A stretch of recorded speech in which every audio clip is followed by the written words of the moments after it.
अस्सलाम वालेकुम। अब दास्तान की अगली कहानी अब सुनाई जाए, लेकिन इसको मरबूत किया जाए। मैं अपने साथी की बात कर रहा था, अपने मास्टर अब्दुल गनी साहब की मैंने बात की। वो कमाल की शख्सियत थे। इसी तरह दूसरे भी साथी इंतहाई काबिल एहतराम थे, और उन दिनों में तो उस्ताद मिशनरी हुआ करते थे। ना ट्यूशन का रवाज था, ना कोई लेन देन का रवाज था। मेरे एक उस्ताद घर से तहमत बांध के साइकिल पे आया करते थे, और स्कूल में उन्होंने अलमारी में शलवार रखी होती थी और वो शलवार पहन लेते थे। फिर आलम यह था कि चूँकि काफ़ी बुज़ुर्ग थे, तो वो मुझे रोज़ाना एक आना दिया करते थे। एक आने का माल्टा ले आओ जाके। तो वो मैं एक आने का माल्टा लाया करता था, वो आधा खा लिया करते थे और आधा अगले दिन के लिए रख लेते थे। लेकिन जिस तरीके से उन्होंने हमें पढ़ाया, माँ बाप वाला प्यार भी दिया और उस्ताद वाली शफ़क़त भी और उस्ताद वाली सख्ती भी की,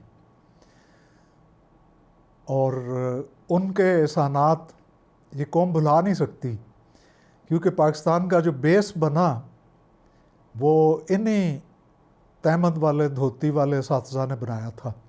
तो मास्टर अब्दुल गनी साहब का मैं कह रहा था कि उन्होंने मुझे किताबें पढ़ने का शौक़ डाला, और फिर मुझे पता चला कि हम क्या थे, 47 से पहले क्या थे और 47 के बाद अब हम क्या हैं।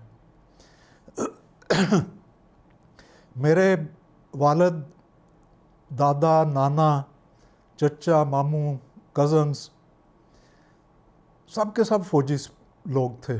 कोई अफसर था, कोई सरदार था, कोई जवान था, और इनमें बुज़ुर्ग वो थे जिन्होंने पहली जंग अज़ीम लड़ी। मेरे बापू दादा जो हैं वो पहली जंग अज़ीम में 1912 में कहीं भर्ती हुए थे फ़ौज में, और 4 रुपये तनख्वाह हुआ करती थी। बहरहाल वो 4 रुपये भी उस वक़्त के आज के शायद 50,000 से भी ज़्यादा हों, क्योंकि उन 4 रुपयों में पूरे साल का राशन भी आता था, कपड़ा भी आता था, सब कुछ आता था। तो ये सब लोग सिपाही थे, तो मुझे शौक़ पैदा हुआ कि मैं भी सिपाही बनूंगा। लेकिन जब मैंने किताबें पढ़नी शुरू की और मुझे हिस्ट्री का पता चला, तो मुझे इन सब से गिला शिकवा हो गया, क्योंकि ये सब वो लोग थे जिन्होंने गोरे की फ़ौज में नौकरी की थी। और जब मैं अपने आबाओ अजदाद को हुर्रियत पसंदों से कंपेयर करता था, तो यकीनन मुझे शर्मिंदगी हुआ करती थी कि 1857 की जंग आज़ादी जो हमें पढ़ाई गई जब चौथी, पाँचवीं, छठी तक, तो उस वक्त भी उसको गदर ही कहा जाता था। तो लेकिन आहिस्ता आहिस्ता फिर जब स्कूल से कॉलेज में पहुँचे और हिस्ट्री का मुताला हुआ, तो फिर पता चला कि गदर और गद्दार वो लोग नहीं थे। गदर और गद्दार तो हमारे अपने लोग थे। अब 1857 वाले जितने हीरोज़ थे, बल्कि उससे पहले भी सुल्तान टीपू, सिराजुद्दौला, झांसी की रानी, तांतिया टोपी, अहमद शाह, मलका हज़रत महल, जनरल बख्त खान, ये वो सारे मेरे हीरो थे, और मैं उनकी तरह बनना चाहता था। मैं अपनों की तरह नहीं बनना चाहता था। शायद ये 54 की बात है, 53-54 की बात है कि मैंने अब्बा जी से एक दफ़ा पूछा कि ये रॉयल पाकिस्तान आर्टिलरी क्या चीज़ है। तो वालिद ने बताया कि असल में हमारा अभी भी तल्लक जो है ना, वो मलका बरतानिया से है, इसलिए हम इसे रॉयल कहते हैं। तो बहुत सारी रॉयल फोर्सेस थी, सारी फोर्सेस रॉयल ही थी 56 तक। जब वो आइन बना जिसे हमारे जनरल ने पाँव की ठोकर से फारग कर दिया और मार्शल लॉ लगा दिया। वो आइन जिसने हमें हकीकी आज़ादी दी, वरना तो डोमिनियन स्टेटस था ना उस वक्त तक, और लोग फ़ख्र से यहाँ बैजेस पहनते थे, royal Pakistan army, royal Pakistan medical corps, royal Pakistan army service corps, royal Pakistan artillery. तो मुझे समझ नहीं आती थी कि 47 से लेके 55-56 तक हमने इतना इंतज़ार क्यों किया इसका। और फिर जब मैंने कश्मीर की हिस्ट्री पढ़ी, कश्मीर कैंपेन की, कश्मीर की आज़ादी की, जो थोड़ा पोर्शन आज़ाद हुआ, तो फिर मुझे एहसास हुआ कि मेरे बुज़ुर्ग जो थे वो और अयूब ख़ान और याया ख़ान और अतीकुर रहमान और ज़ियाउल हक, ये एक ही किस्म का कबीला था और सारे गोरे के ग़ुलाम थे।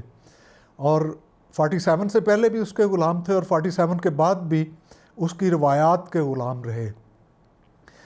48 में कश्मीर की पहली जंग हुई जिसमें कबायली वहाँ से उठ के एबटाबाद के रास्ते से मुजफ्फराबाद में दाखिल हुए और आगे बढ़ गए और रास्ते में कोई रुकावट ना हुई उनको।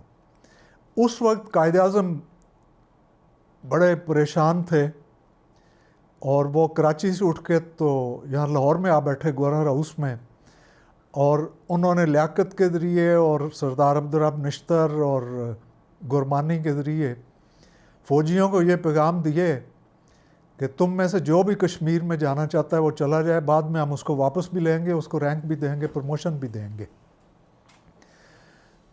लेकिन दुख की बात यह है कि बाद में जितने हमारे आर्मी चीफ बने जनरल ज़ियाउल हक तक, जितने हमारे कोर कमांडर बने, वो सब उस वक्त मेजर, कप्तान, कर्नल, ब्रिगेडियर लेवल के अफसर्स थे। इनमें से किसी को ये तौफीक ना हुई कि मुजाहिदीन के साथ अंदर दाखिल हो जाता। तो ये बहुत सारी चीज़ें वो थीं जो मैं चूँकि वालिद के साथ कश्मीर में भी रहा, मैं कश्मीर के मोर्चों में स्कूल में 7वीं 8वीं क्लास में मैंने उन मोर्चों में भी दिन गुजारे, तो ये कहानियाँ मुझे वहाँ पे भी पता लगती रहीं और मुझे दुख होता रहा कि उस वक़्त अगर पाकिस्तान आर्मी से 10-20 लोग 2-4 मशीन गन्नें लेके श्रीनगर एयरपोर्ट पे जाके बैठ जाते, श्रीनगर एयरपोर्ट तक तो अफ़गान मुजाहिदीन, कबायली मुजाहिदीन पहुँचे हुए थे। अगर ये वहाँ पे पहुँच जाते तो हिंदुस्तान की सिविल एविएशन का कोई त्यारा वहाँ पे उतर ना सकता और कश्मीर आज़ाद हो गया होता। तो ये सारी चीज़ें जो हैं ये मेरे जहन में आती रहीं। फिर दूसरी तरफ उन्हीं सालों में 58 में 60 1 2 3 4 में मेरे लड़कपन के दिनों में मैंने अलजायर की जंग आज़ादी को पढ़ा और मैंने ख़त भी लिखे उनको, लिबरेशन फ्रंट वालों को। मुझे जवाब भी कई मिले। मैंने इंडोनेशिया में मुजाहिदीन को जो लड़ रहे थे वेस्ट एरियान और उन इलाकों में, उनकी तरफ भी अम्बेसियों के ज़रिए ख़त किताबत की। उस दौर में जब मैं अभी स्कूल और कॉलेज के इब्तदाई सालों में था, क्यूबा की आज़ादी और साउथ अफ्रीका में नस्ली इम्तियाज़ की जंग, ये सारी चीज़ें मैं रजिस्टर कर रहा था और मेरे जहन पे असर कर रही थी। और मैं सोचता था कि मैं भी पाकिस्तान आर्मी में जाऊंगा और मैं उस आर्मी में जाऊंगा जो आज़ादी की इन तहरीकों का साथ देगी। हम कश्मीर की आज़ादी के लिए भी लड़ेंगे और दुनिया भर में जहाँ पे भी आज़ादी की कोई जंग और जदोजहद जारी है उसमें भी जाएंगे। और मैं ये भी ख्वाब देखा करता था कि अगर ये ना हुआ तो मैं फ़ौज से फ़रार होकर किसी तहरीक आज़ादी में शामिल हो जाऊंगा, क्योंकि वरना तो ज़िंदगी का कोई फ़ायदा ही नहीं है। और अल्लाह का हुक्म भी यही है कि जब तक तुम जिहाद के आलम में रहोगे तुम्हें इज़्ज़त भी मिलेगी, तुम सरफराज भी होगे। जब तुम जिहाद छोड़ दोगे, स्ट्रगल छोड़ दोगे, तो तुम जलील व ख्वार हो जाओगे, जो आज हम हुए हैं। तो बहरहाल ये सारी चीज़ें मेरे बदन का जिस्म, सोच फ़िक्र का हिस्सा बनती गई। मैं कॉलेज में चला गया और बिल आखिर फ़ैसला हुआ कि मैं आर्मी में अप्लाई करूं। उन दिनों में एक मुझे छोटा सा एपिसोड याद आता है। चौधरी फजल लाई जो बाद में पाकिस्तान के प्रेसिडेंट भी बने, वो हमारी बरादरी के थे, बरादरी के सरबराह थे। और वो एक बार हमारे घर में आए जब वालिद साहब छावनी में थे यहाँ पे लाहौर में। तो वो उनकी वालिद ने दावत पे इनवाइट किया तो वो आए और मैं उन दिनों में पढ़ रहा था। तो उन्होंने मुझे कहा कि तुम्हारा क्या प्रोग्राम क्या है। मैंने कहा मैं फ़ौज में जाऊंगा। उन्होंने कहा नहीं, तुम फ़ौज में ना जाओ, तुम सिविल सर्विस में जाना और उसमें इम्तिहान देना, मुकाबले का इम्तिहान देना हो तो मैं भी उसमें तुम्हारी मदद भी कर सकता हूँ। मैंने कहा नहीं जी, मुझे तो हर सूरत आर्मी में ही जाना है। चौधरी फजल लाई की बात हुई तो बहुत सारे लोग उनका बहुत सारे हवालों से तमस्खर भी उड़ाते हैं कि वो बेबस थे। वो बेबस नहीं थे। ज़ाहिर है प्राइम मिनिस्टर भुट्टो जब प्राइम मिनिस्टर हों और चौधरी फजल लाई सदर हों, और सदर का तो इख्तियार भी 73 के आइन के मुताबिक कुछ भी नहीं था।